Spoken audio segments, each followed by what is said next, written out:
Marcos capítulo 1, lerei o verso 14 e 15. Depois de João ter sido preso, Jesus foi para Galiléia, pregando o Evangelho de Deus.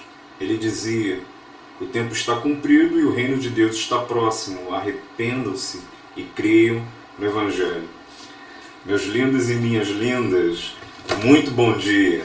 Saudade da gente estar nessa caminhada juntos presencialmente, mas ainda não podemos. Mas a gente está aqui nessa abençoada tarefa de lermos o Evangelho de Marcos juntos, e eu quero te convidar para que a gente possa ter mais esse encontro e você possa estar aí de alguma forma aguçando a sua sensibilidade para a nossa leitura.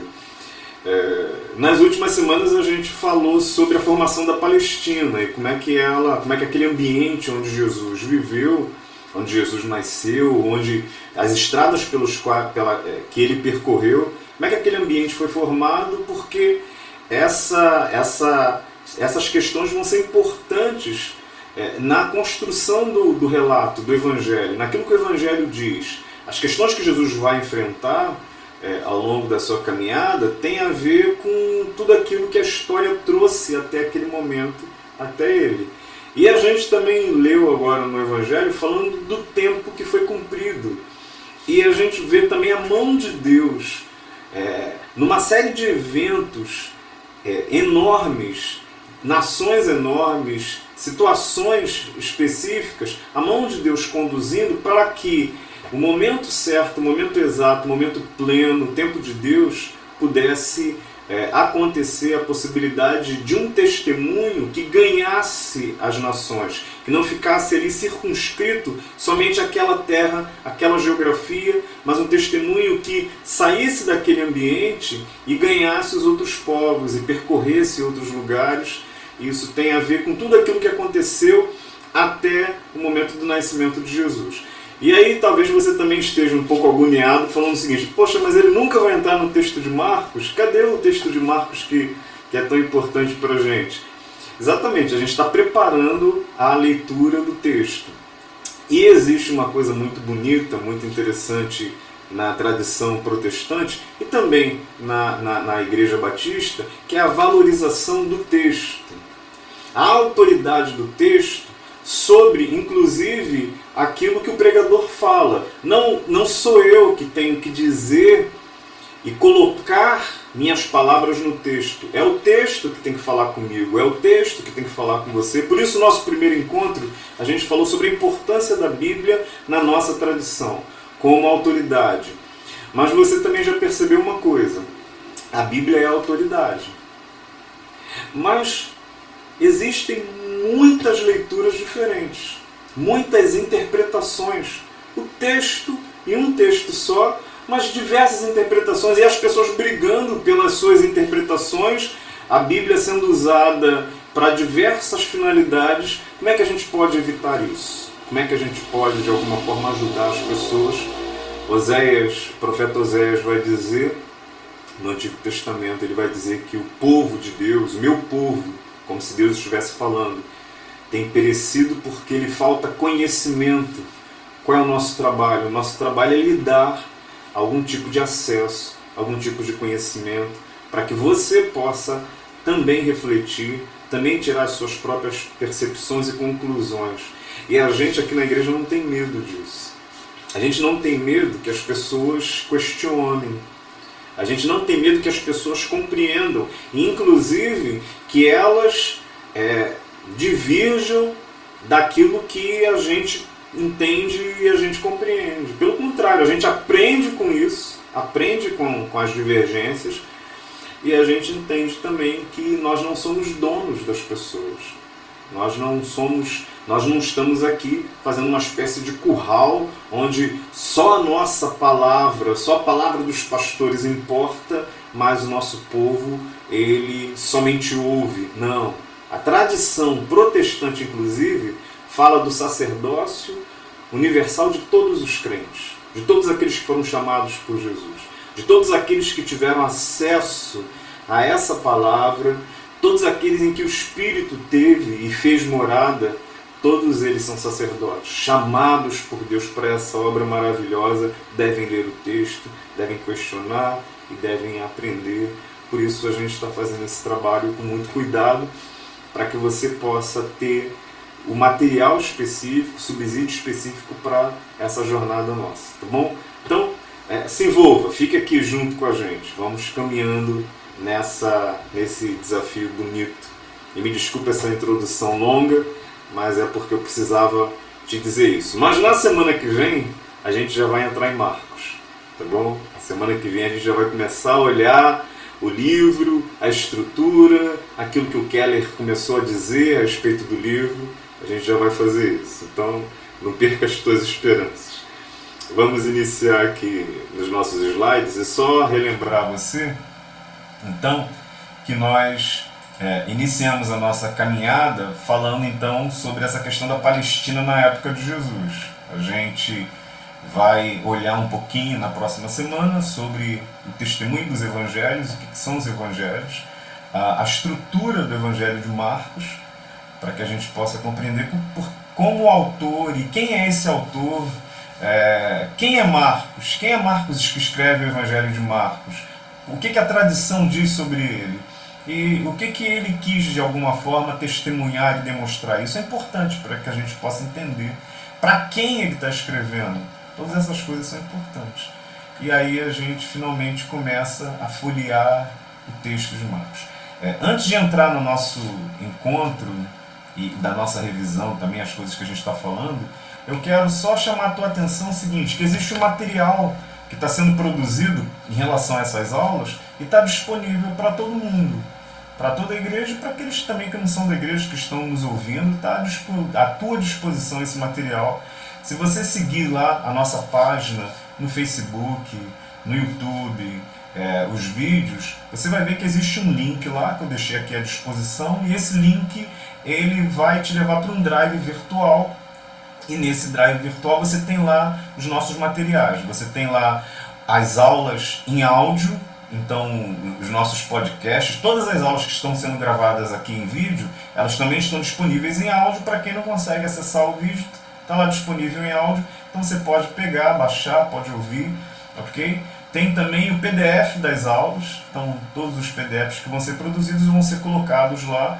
Tem também materiais que eu vou disponibilizar à medida que a gente caminhe. Então, à medida da nossa caminhada, eu vou colocando algumas coisas lá. Muito das nossas discussões tem sido baseada em alguns livros, em alguns materiais. Um dos livros é esse, A Palestina no Tempo de Jesus, um caderno bíblico, um caderno de estudo. Ok? Um outro livro é esse, O Contexto e o Ambiente do Novo Testamento. Esse primeiro livro, A Palestina no Tempo de Jesus, eu deixei disponível em PDF, porque ele está disponível assim.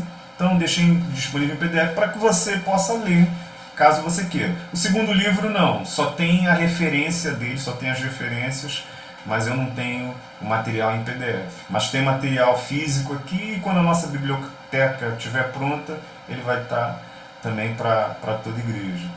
Ok? Quero que você também saiba manusear esses PDFs. Existem as nossas referências. Tudo que eu estou dizendo, eu não estou criando, evidentemente.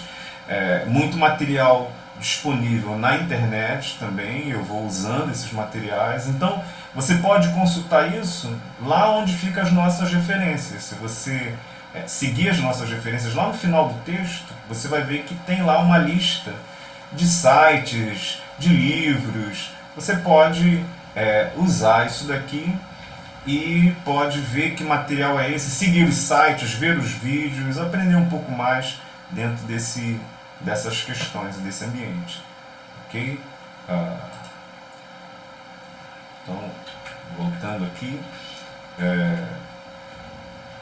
E a partir de domingo, semana que vem, a gente vai... Quer dizer, semana que vem a gente vai estar com um estudo dirigido também sendo disponibilizado aqui, um estudo dirigido das aulas.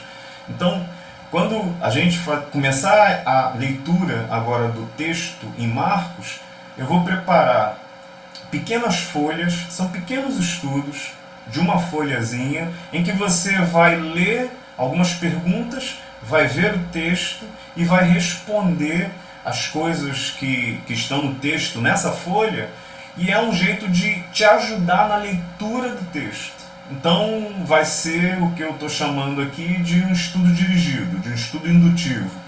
Eu vou te guiar na leitura do texto. Nesse estudo, então, o que eu vou ter? Eu vou ter a leitura bíblica, que você vai estar fazendo, o esboço da lição, um pouquinho do esboço. O esboço não vai estar completo, muita coisa pode ser que no slide complemente. Vai ter também as notas do livro do Timothy Keller, nesse estudo dirigido, e vão ter também esse estudo, na verdade, pode ser usado e deve ser usado para o teu estudo individual, pode ser usado também para pequenos grupos, para as células, esse estudo indutivo, esse estudo dirigido que a gente vai estar fazendo. Pode ser um material que pequenos grupos possam usar, para células possam usar para discutir. Por isso eu quero te convidar e te pedir que você me faça um grande favor. Você compartilhe o link das aulas. Compartilhe o link das aulas. Você traga... E outra coisa, adolescentes, jovens, eles acessam um pouco esse tipo, às vezes, de material, os cultos da igreja, eles querem uma coisa, às vezes, mais fluida. Mas a gente quer que os nossos jovens adolescentes eles participem. Por quê? Porque o nosso interesse é que eles conheçam a palavra e que eles possam discutir, usar, perceber, criticar, questionar, aprender, firmar, construir a sua fé a partir dessas questões. Tem uma série de pessoas que eu lido pessoalmente também, que não são crentes, e volta e meia eu chamo para que leia a Bíblia comigo. Então você pode fazer isso com o vizinho. E aí quem está entrando hoje, por exemplo, não pegou os últimos encontros, volta lá, pega os últimos encontros, vai vendo mais ou menos o caminho que a gente vai estar percorrendo. Tá bom? Então é a nossa caminhada, é o nosso trato. Nesse quarto encontro, ainda resta dizer ainda algumas coisas sobre a formação da Palestina na época de Jesus. Um breve retrospecto. Esse retrospecto é importante porque ele vai firmando algumas coisas, vai organizando algumas coisas na nossa cabeça. A gente está falando que a gente está discutindo, que a gente está trabalhando dentro de uma região que foi invadida por diversas nações. E cada uma dessas invasões tem as suas características. E cada uma dessas nações que passaram por essa área, elas também deixaram marcas na cultura, marcas na compreensão daquele povo, de tal maneira que o povo judeu recebe sim muita influência de tudo aquilo que aconteceu. A gente falou, por exemplo, da invasão que acontece da Síria em um determinado momento da história do povo de Israel. Na nação de Israel. Depois você tem a invasão da Babilônia sobre o mesmo ambiente geográfico, sobre o povo de Judá, do sul. Depois a gente falou sobre a invasão dos persas, que são uma outra nação que tomam aquele espaço geográfico e que se estabelecem ali como reino, como poderio. Depois dos persas surge uma outra nação poderosa, que são os gregos, e os gregos deixam um legado maravilhoso. A língua, a cultura grega, a filosofia grega, o conhecimento grego, tudo aquilo que vai ser desenvolvido. O Novo Testamento foi escrito em grego koiné, que é o grego comum, que é o grego falado pelas pessoas. Então, para que vocês possam perceber toda a influência que os gregos vão trazer, a língua, uma das línguas mais faladas foi o grego. O hebraico, de alguma forma, que vem pela tradição do Antigo Testamento, ele corria o risco, inclusive, de sumir, de desaparecer. Você vai ter um Novo Testamento já escrito em grego. Quer dizer, o Novo Testamento foi escrito numa língua, na época, universal. Já há uma preocupação daquela questão da proclamação do Evangelho. Para que o Evangelho possa ser proclamado, ele tem que ser escrito numa língua que a maior quantidade de pessoas possa compreender. Então isso tem a ver já com esse movimento de Deus na história. A gente falou sobre os gregos, a gente falou sobre os diversos governos que se seguiram, a gente falou sobre a chegada do Império Romano dentro desse ambiente. Então o Império Romano, ainda o mapa dele, que toca aquela realidade. Na época de Jesus é o Império Romano que está ali dominando, que está ali à frente de tudo que está acontecendo, e a gente conversou um pouquinho sobre a estrutura do Império. Na Palestina você também tem isso. A presença do Império Romano e a Palestina como um ambiente, um lugar vassalo, subserviente à força do Império, à presença do Império. Então a Palestina ali, alguns dados simples, é uma área de cerca de 20 mil quilômetros quadrados, tem um comprimento ali, né, de 240 quilômetros e uma largura mais ou menos de 85 quilômetros. Então, para ver que não é uma área muito grande. Só daqui do Rio de Janeiro a São Paulo tem uma média aí de 400 quilômetros, aí, dependendo da área de São Paulo que você vai chegar, tem uma média disso. Para você ver então que a Palestina toda você percorre de um lado ao outro, de uma ponta a outra, com uma certa facilidade. Hoje, né, evidentemente, tem carro e tal. As principais regiões independentes, a região da Galileia, então a Bíblia fala muito sobre a região da Galileia, que é uma região que fica mais ao norte aqui, a região da Samaria, que fica mais aqui ao centro, okay? Da Judéia, que fica também aqui, uma região bastante importante, outras regiões aqui existem dentro desse ambiente. A capital ali da Judéia, olhando mais especificamente para a Judéia, a capital da Judéia é Jerusalém. Jerusalém ela está acima do nível do mar, enquanto o Mar Morto está abaixo. Depois a gente vai ver alguma coisa que possa fazer referência a isso. Ela está acima, 760 metros do nível do mar, e com cerca, na época, de 25 mil habitantes, mas nas festas isso daí multiplicava em muito, podendo chegar a mais de 180 mil habitantes, mil peregrinos que vinham de todas as épocas. Eram aqueles judeus que foram espalhados, que moravam em outras regiões, em regiões vizinhas, em regiões mais distantes, que vinham para o templo de Jerusalém, que vinham para prestar culto a Deus dentro daquele lugar e ambiente. A gente conversou também sobre a estrutura de governo de Herodes o Grande, Herodes o Pai, que é o Herodes que o texto bíblico vai fazer menção que era quem governava a época do nascimento de Jesus. Essa questão da data do nascimento de Jesus é uma controvérsia também bastante interessante, né? A gente não vai conseguir agora, nesse momento, conversar sobre isso. Mas vão os estudiosos, e depois eu posso disponibilizar links e tal, tentando estabelecer qual é exatamente a época do nascimento de Jesus. Parece que há uma controvérsia, porque os escritores vão dizer que Herodes o Grande ele falece em 4 AC, quer dizer, 4 anos antes de Cristo, que é uma referência do calendário. Como é que o Herodes pode falecer antes de Jesus se ele é o rei que governava na época que Jesus nasceu?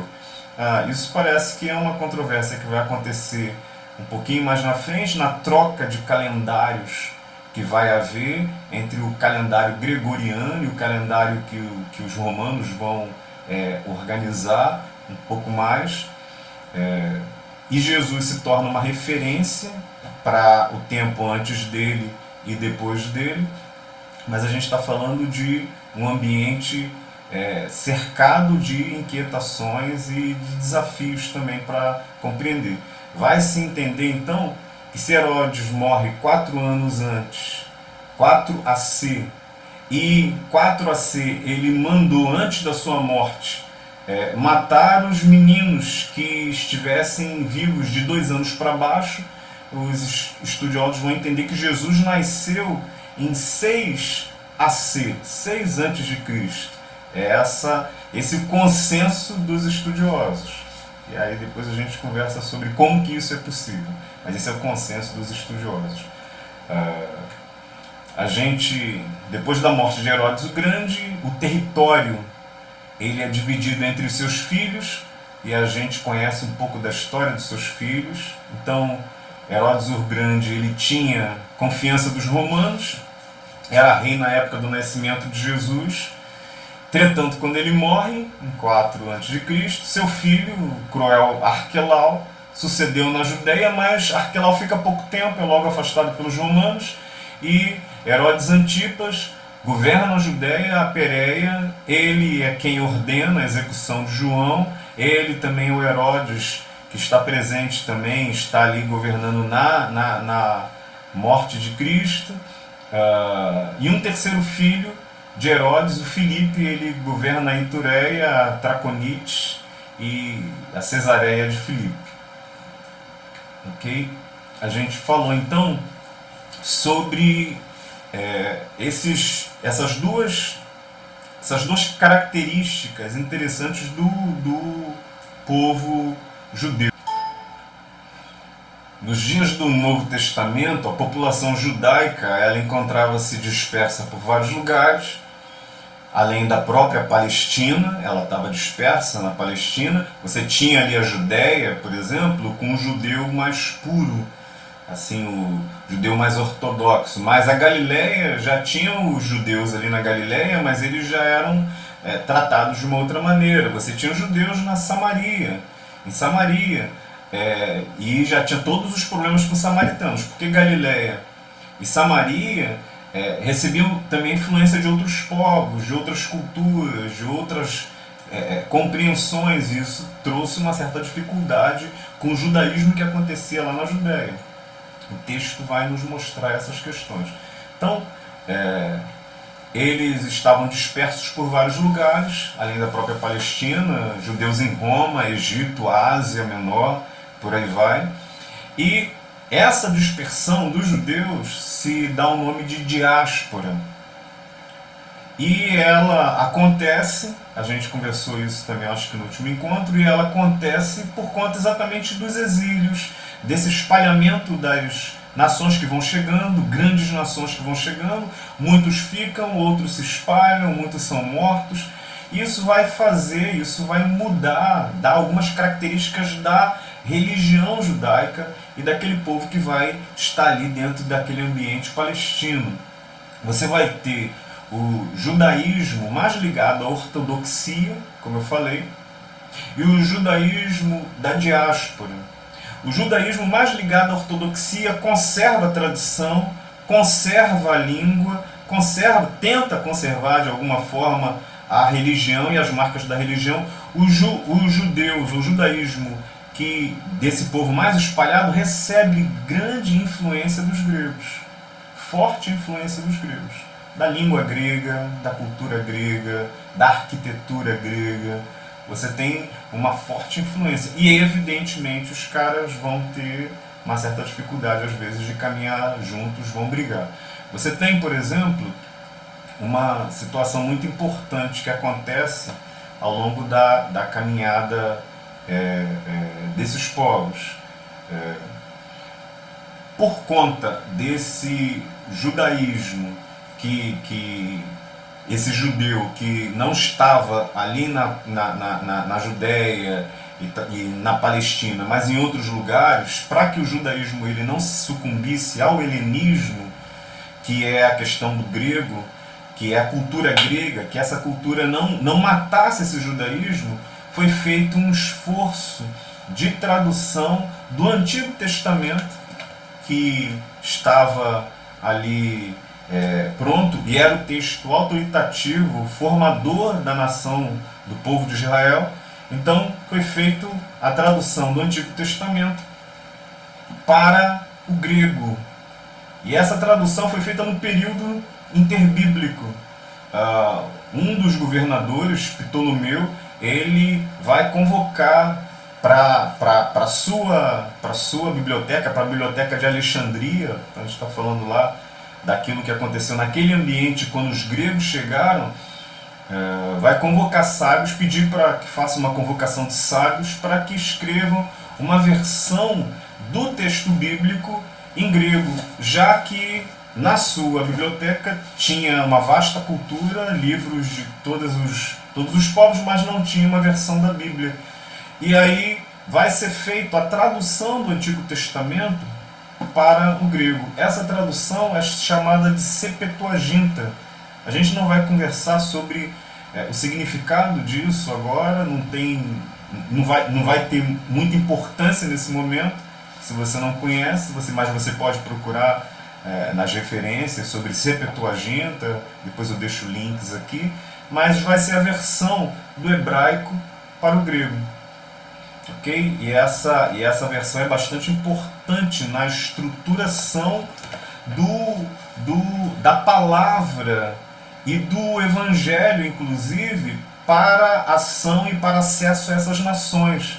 Entenda o seguinte, e eu estou falando de 200 anos antes de Cristo, quando o Antigo Testamento é traduzido para o grego, você já há uma comunicação para todos os outros povos, para todos os outros judeus, que não aqueles que estão ali na Palestina especificamente, sobre as promessas de Deus, sobre a esperança do Messias, sobre as marcas que Jesus vai cumprir na sua caminhada, no seu ministério. Então já há uma ação poderosa de Deus na história, transformando toda a realidade, dando acesso a pessoas que não teriam acesso, porque o judeu ortodoxo ele é muito cuidadoso, tanto com o texto quanto com a sua língua. Então não haveria acesso porque não seria traduzido do hebraico, textos no aramaico, não seria traduzido, mas por conta desses judeus espalhados, houve a necessidade dessa tradução, e na necessidade dessa tradução houve acesso desses povos à lei do Senhor, à compreensão do Senhor. Ok? Deixei nos slides também algumas informações ainda sobre essa questão da Septuaginta, da tradução do texto e o que vai acontecer um pouco mais na frente em relação ao cânon, em relação à Bíblia judaica, ao cânon do Antigo Testamento e ao cânon do Novo Testamento, como é que essas coisas vão se organizar. Isso daí é conversa para um outro encontro. Inclusive, qual é a diferença da Bíblia católica para a Bíblia protestante. Isso também é conversa para um outro momento. Não precisa fazer parte da nossa aula, mas deixei lá nos slides algumas questões nesse sentido. E aí o que a gente tem então no Novo Testamento, caminhando aqui para o nosso final, o que a gente tem no nosso Testamento é toda uma arrumação, todo um cenário que vai dar conta de uma grande diversidade. Diversidade de povos, diversidade de culturas, diversidade de línguas, inclusive. Na época que Jesus vem, você tem a tradição hebraica, você tem um pouco do aramaico, você tem o latim, que é a língua falada pelos romanos. Então você tem o latim chegando, você tem o grego como uma cultura forte dentro daquelas regiões pelos quais o evangelho caminha. Então você tem uma riqueza cultural muito grande e uma diversidade cultural muito grande. E a gente vai ver isso nas páginas. Você tem umas estruturas de ensino e são muito importantes no texto bíblico, e eu quis marcá-las porque a gente toda hora vai se deparar com elas. Você tem, por exemplo, as sinagogas, os mestres, os rabis e os escritos desses mestres, os ensinos desses mestres. Então, o surgimento das sinagogas, ele geralmente é atribuído ao período do exílio babilônico. Olha como é que é importante o período do exílio da Babilônia. O povo não tinha mais templo. E aí diz a tradição que surge a partir disso as sinagogas, que são aquelas casas de oração, que são aquelas casas de ensino, de administração ali daquela sociedade. E em qualquer localidade que houvesse pelo menos 10 judeus, podia ser aberta uma sinagoga. Em Jerusalém, que era uma cidade grande, poderiam haver várias sinagogas. E uma das características da sinagoga é que a liderança da sinagoga era realizada pelo mestre, pelo rabi.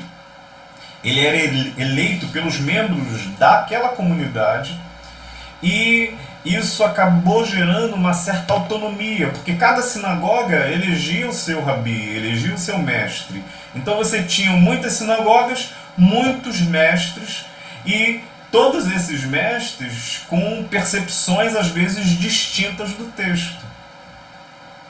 É um texto só do Antigo Testamento, mas muitos mestres. Uma diversidade enorme de mestres. E essa diversidade enorme de mestres vai criando determinadas compreensões diferentes a respeito do mesmo texto. Entenda o seguinte, te dando já um exemplo mais prático, e eu creio que daqui a pouco quando a gente entrar no próxima semana em Marcos, a gente trabalha de maneira mais prática. Entenda o seguinte, você tem, por exemplo, diversas igrejas. Então você tem igrejas batistas, assembleias e presbiterianas e tal. Há uma certa concordância a respeito de uma série de questões do texto que são importantes, mas também há divergências. O texto que está nas minhas mãos é o mesmo texto que está nas mãos do meu irmão da Assembleia, que é o mesmo texto que está nas mãos do meu irmão da Presbiteriana. Mas em determinadas circunstâncias e questões e trechos e compreensões, nós interpretamos diferente. Então, guarda isso daí e volta lá para a época de Jesus, entendendo que você agora não tem uma sinagoga só, você tem várias sinagogas, vários mestres, os mestres sendo eleitos ali dentro daquela comunidade. Você vai ter também um texto, mas vai existir, vai crescer, vai se desenvolver também diversas escolas de interpretação, linhas de compreensão, que às vezes vão ser completamente diferentes a respeito do mesmo texto. Você tem, por exemplo, esse entendimento. Todos eles estudavam a lei e eles elaboravam seus ensinamentos com interpretações e comentários acerca da lei, acerca da Torá. Assim surgiram as Midrashes e as Mishnahs. A Midrash era o comentário da lei.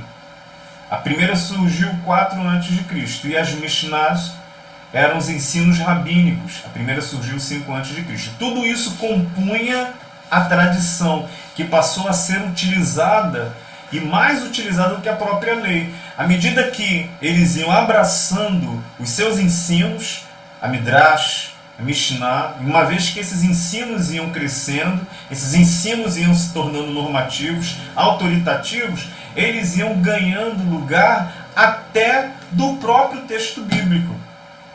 Eles liam o texto já baseados nas suas próprias compreensões. Isso daqui deu muita briga em relação à vinda de Jesus e à interpretação que Jesus fazia. Jesus, quando era chamado de mestre, de rabi, eles compreendiam o que era o mestre, quer dizer, ele também vai ter uma determinada interpretação. Então o que eles queriam saber? Qual era a interpretação de Jesus a respeito daquilo que a lei dizia? Qual era a interpretação de Jesus a respeito do que a tradição dizia? Então, essas questões elas são importantes para a gente compreender esse cenário. Por exemplo, quero te convidar a ler o texto. Tem alguns textos que eu deixei aqui, mas lê o texto lá de Marcos. Então abra sua Bíblia em Marcos, no capítulo 7. Nós vamos ler a partir do verso 1. Marcos, no capítulo 7, tem uma controvérsia aqui importante acontecendo nesse sentido. Então diz o texto lá em Marcos, no capítulo 7. Os fariseus e alguns escribas, vindos de Jerusalém, reuniram-se em volta de Jesus. Eles viram que alguns dos discípulos de Jesus comiam pão com as mãos impuras, isto é, sem lavar. Porque os fariseus e todos os judeus, observando a tradição dos anciãos, não comem sem lavar cuidadosamente as mãos. Quando voltam da praça, não comem sem se lavar. E há muitas outras coisas que receberam para observar, como a lavagem de copos, jarros e vasos de metal e camas. Os fariseus e os escribas perguntaram a Jesus. Então o texto aqui, Marcos faz um comentário sobre essa tradição deles, está chamando aqui a tradição dos anciãos, que são o quê? Que são essas interpretações, que são esses ensinos, que são essas mishnais, essas midrash, que chegam ali, aquele tempo de Jesus, e aqui Jesus ele vai diante deles e ele os acusa de usar a sua interpretação contra a própria palavra. A sua própria interpretação, a sua própria tradição contra a verdade da palavra de Deus. É isso que Jesus está dizendo. Então eles chegam diante de Jesus e eles, quando fazem essa pergunta, entendem o seguinte: eles não estão aqui de bobeira, não. Eles não estão aqui querendo bater um papo com Jesus, não. Mexer em religião sempre deu problema. Mexer em religião sempre deu problema. Fala mal da religião de alguém, vai dar problema. Vai lá em Meca, por exemplo, e fala mal lá do profeta Maomé, vai dar problema. Mexer em religião dá problema. E Jesus aqui estava mexendo em religião. As perguntas que eles fazem de maneira pensada, de maneira a pegar Jesus numa espécie de arapuca, e poder acusá-lo de algum tipo de blasfêmia em relação à religião, que era passível de morte, inclusive, passível de grandes punições. Então no verso 5 está dizendo aqui no capítulo 7 de Marcos: os fariseus e os escribas perguntaram a Jesus: por que os seus discípulos não vivem conforme a tradição dos anciãos? Não vivem conforme a tradição dos anciãos, mas comem com as mãos impuras. Jesus respondeu: bem profetizou Isaías a respeito de vocês, hipócritas, como está escrito: este povo me honra com os lábios, mas o seu coração está longe de mim. Em vão me adoram, ensinando doutrinas que são preceitos humanos. Rejeitando o mandamento de Deus, vocês guardam a tradição humana. Jesus explica o que está acontecendo. Vocês rejeitam o mandamento de Deus e guardam a tradição humana. Por quê? Porque vocês me adoram ensinando doutrinas, como diz lá em Isaías, que são preceitos humanos e não a tradição de Deus, e não a palavra de Deus. Vocês não estão ensinando a palavra de Deus, vocês estão ensinando aquilo que está no coração de vocês, aquilo que o coração de vocês pensou e organizou, mas tem aparência de verdade, tem aparência de palavra. Usa o texto, e usa o texto para o seu próprio proveito, e não aquilo que o texto faz, não aquilo que o texto diz, não aquilo que a vontade de Deus estabelece, mas aquilo que a vontade deles estabelecia, fazendo com que o texto, nesse momento, se torne um instrumento da tua vaidade. E essa é uma acusação muito séria. Jesus está dizendo e acusando eles da vaidade de fazer com que o texto bíblico, que deveria ser e expressa a vontade de Deus, que deveria ser autoritativo, ele se torne só uma desculpa para aquilo que eles querem fazer. E olha que eles são religiosos e são sérios pra caramba. Verso 9: disse-lhes ainda: vocês sempre encontram uma maneira de rejeitar o mandamento de Deus para guardarem a própria tradição. Vocês sempre encontram uma maneira de rejeitar o mandamento de Deus para guardarem a própria tradição. Paro por aqui esse texto do capítulo 7, porque a gente vai ver esse texto de uma maneira mais cuidadosa quando a gente for ler o texto de Marcos. Mas isso é para que você compreenda qual é o papel desse ambiente. Então, devido à posição dos rabis, Jesus orientou seus discípulos a não utilizarem para si mesmo o mesmo título, não se chamarem mestres. Por quê? Porque os mestres estavam desgastados. A pessoa se advogava mestre, mas queria sentar na cadeira de Moisés, como Mateus, lá no capítulo 23, está falando, quer estabelecer uma nova lei. Então, o que a gente tem nesse período da época de Jesus é o que a gente poderia chamar de um judaísmo extremamente dividido. extremamente dividido. Nos dias de Cristo, a religião judaica ela se encontrava dividida. O que você tem, por exemplo, na religião judaica? Você tem diversas seitas. Você tem os fariseus, que creem de uma maneira, os saduceus, os essênios e outras seitas que a gente não vai ver agora nessa introdução. A gente vai ver quando a gente for lendo os textos. Então, à medida que a gente for lendo os textos, a gente vai ver um pouco de cada um deles. Eu também convidei o irmão que vai fazer uma apresentação, vai dar algumas aulas para a gente. Ele vai falar bastante sobre cultura judaica para a gente. Também vou deixar disponível para os queridos.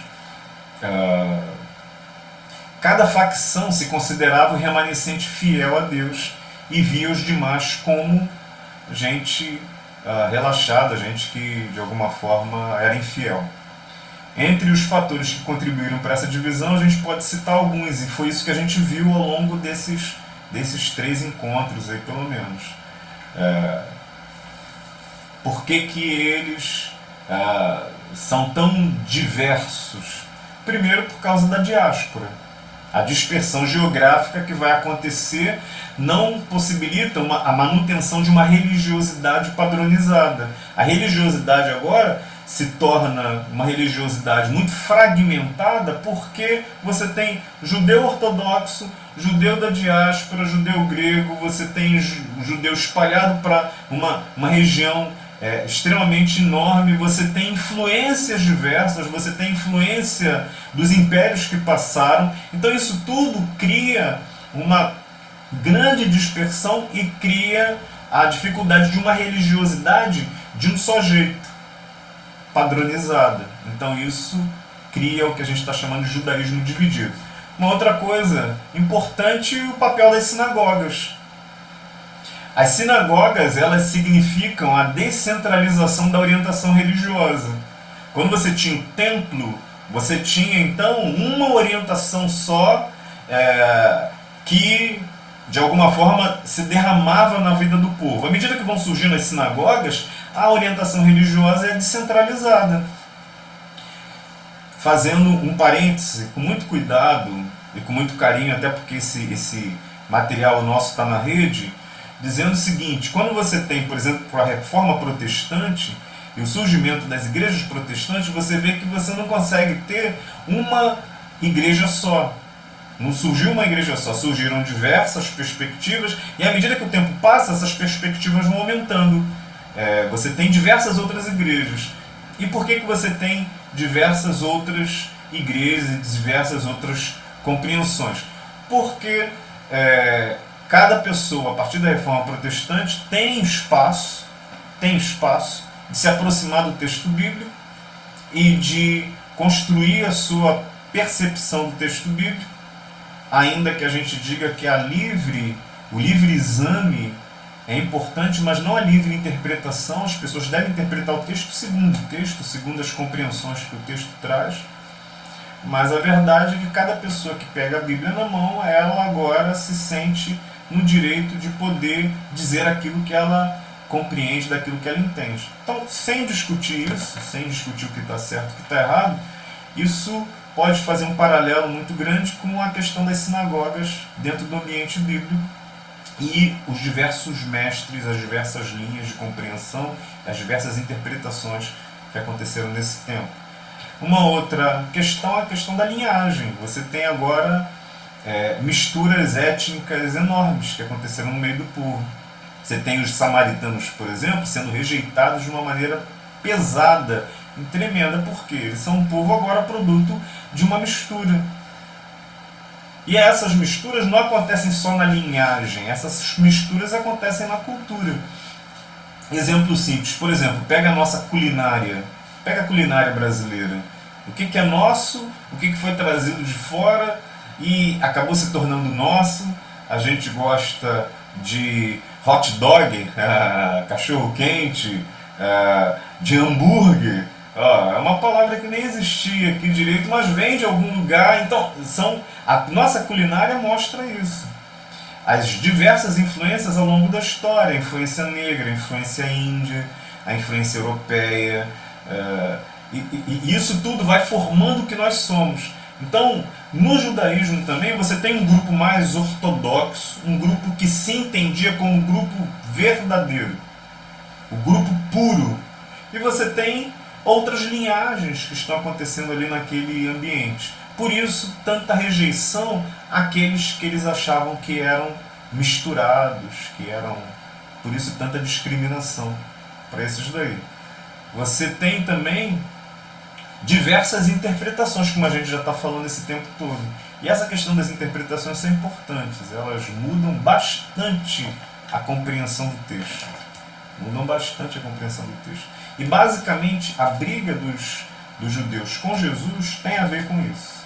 E é por causa disso, inclusive, por causa dessas interpretações e dessas compreensões, que Jesus vai pagar com a sua vida. Então você tem também diversas tradições. A tradição era o resultado de muitos elementos da interpretação, de comentários da lei, de influências estrangeiras, e você tem diversas influências gregas, romanas, babilônicas acontecendo nesse tempo. Você tem um judaísmo dividido por causa da política. Então você tem judeus naquele momento que eram herodianos, apoiavam Herodes e apoiavam a presença do Império Romano. Você tem os judeus que rejeitam a presença do Império Romano. Você tem zelotes, você tem herodianos, você tem partidos, você tem uma percepção política completamente volátil e difícil. A gente fica olhando para os nossos dias e aí alguém vem e fala o seguinte: você apoia determinado político, não tem como você ser crente apoiando determinado político. Aí o outro fala: não, mas não tem como você ser crente se você não apoiar determinado político. Eu fico olhando esses entraves, essas brigas, essas discussões, e eu penso o seguinte: a gente continua sendo a mesma coisa, a gente não mudou nada, a gente é o mesmo daquilo que a gente era e daquilo que a gente continua sendo. As mesmas divergências. Também existiam fortes divergências na época de Jesus. E o texto bíblico nos ajuda a compreender isso. Você tem a própria influência da cultura grega, do helenismo. Os judeus se dividiam também quanto ao apoio ao combate à cultura grega, que se expandia em todo o mundo. Tais costumes eram vistos como os que hoje chamamos de mundanismo, por exemplo. Muitos judeus se deixavam levar, admirados com o pensamento grego e o sucesso de sua cultura. Então, os judeus ortodoxos viam a influência da cultura grega sobre determinados judeus como uma espécie de mundanismo. Qual é a dificuldade que você percebe, por exemplo, quando o Evangelho ele chega no mundo gentio e ele precisa ser pregado àquelas nações, àqueles povos, e aquelas controvérsias que existiu, por exemplo, entre Jerusalém e entre samaritanos e tantos outros povos? Porque eles enxergavam que aqueles povos eram povos misturados com outras culturas e com outras tendências e deixavam costumes mundanos entrar na história da religião e da sua compreensão. Paulo vai surgir com uma mentalidade vinda desse ambiente, do ambiente grego também, judeu e grego. E é a partir dele que Deus vai fazer o caminho de pregar a esses povos que não eram os povos do judaísmo ortodoxo, que ele estava em Jerusalém, estava na Judéia. Mas para que esse cenário todo você compreenda que é um cenário diverso, é um cenário volátil, é um cenário perigoso, inclusive, e as grandes discussões de Jesus têm a ver com a construção que a religião foi tendo e os desvios que essa religião judaica foi fazendo ao longo do caminho daquilo que o texto estabelecia como verdade. Jesus ele é o intérprete do texto. Ele traz para nós, já que a gente falou tanto de interpretação, qual é a interpretação então certa? O texto é esse, mas qual é de fato a interpretação que nós devemos nos basear? A gente precisa que Jesus nos guie a verdadeira interpretação. Ele é o intérprete, ele é o hermeneuta da palavra, ele é o intérprete da palavra.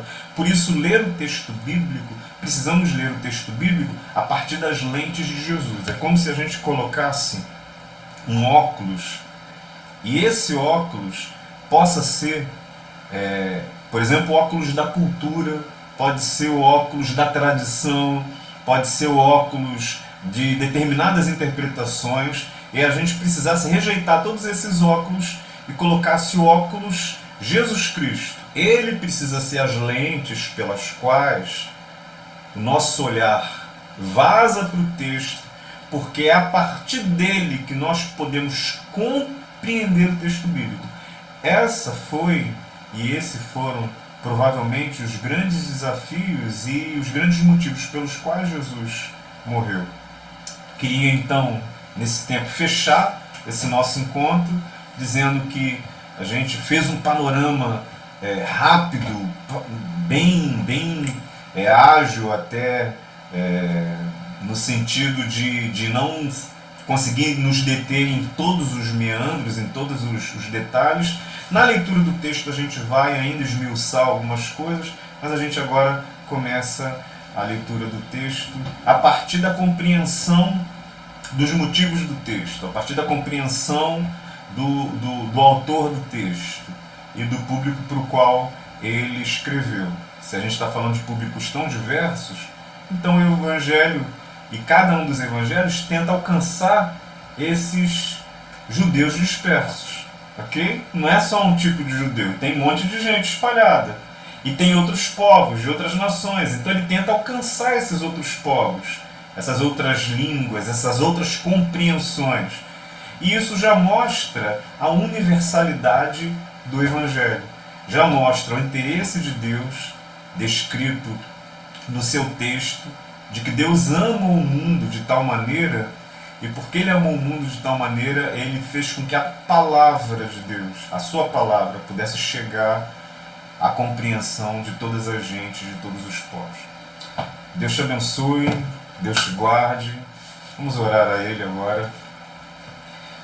Santo Deus, nós te louvamos por mais um momento, por mais uma oportunidade que a gente tem de estar diante do Senhor, crendo que a Tua palavra é verdadeira e crendo também, Pai, que o nosso coração é tão pecaminoso e a gente é tão egoísta, vaidoso, a gente vai usando a Tua palavra para os nossos próprios desejos e vaidades e não vamos lendo a Tua palavra e cumprindo ela segundo a Tua orientação. Nos ajuda nisso, que o Espírito Santo possa nos guiar nessa direção a toda a verdade, dá-nos clareza, dá-nos cuidado do Senhor. Abençoa toda a igreja, abençoa os nossos filhos, abençoa os adolescentes, os jovens, abençoa todas as pessoas que podem estar agora também participando desse momento, aqueles que não são da nossa comunidade.